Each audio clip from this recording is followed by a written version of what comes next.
No, I'm not dead. I've been busy and lazy.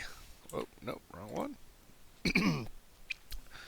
But I did want to talk a little bit about a concept that I like to term follow-on troops.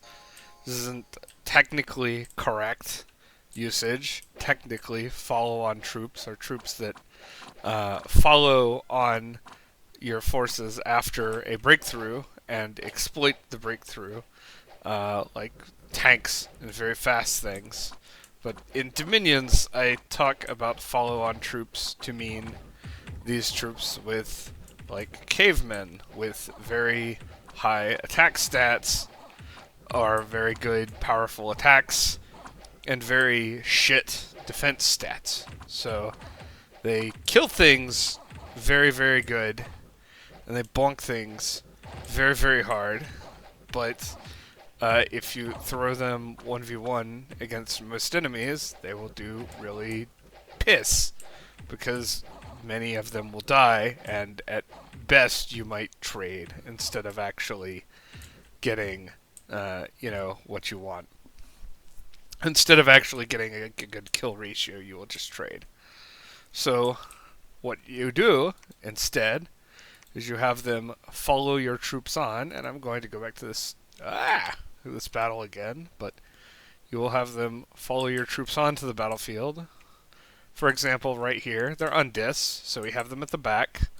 I misscript this a little bit. These other mooch should be either farther forward or just on attack instead of hold attack.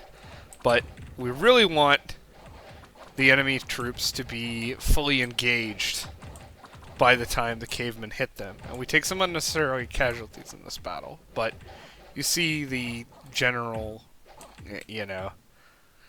point of this. And to show you that I'm not capping here, they get a little better than their gold value out. They get 19 kills for 9 deaths, and so they do a little bit better than their cost. Of course, if I scripted better, they could have done much better. Here, it just looks like Mooch Warriors just ultra chatted that fight, but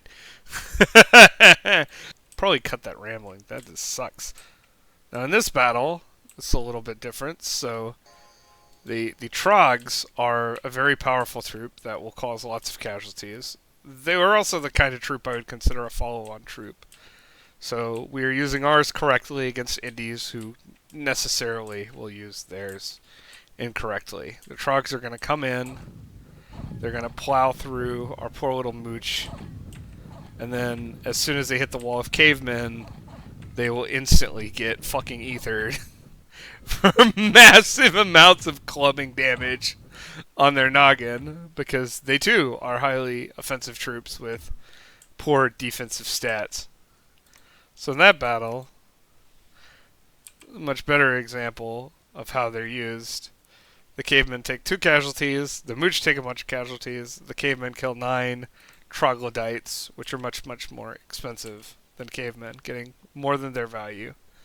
That also shows you a little bit how cavemen can be used to supplement your fuckers in Expo, because you can use them to kill things that your normal troops might have.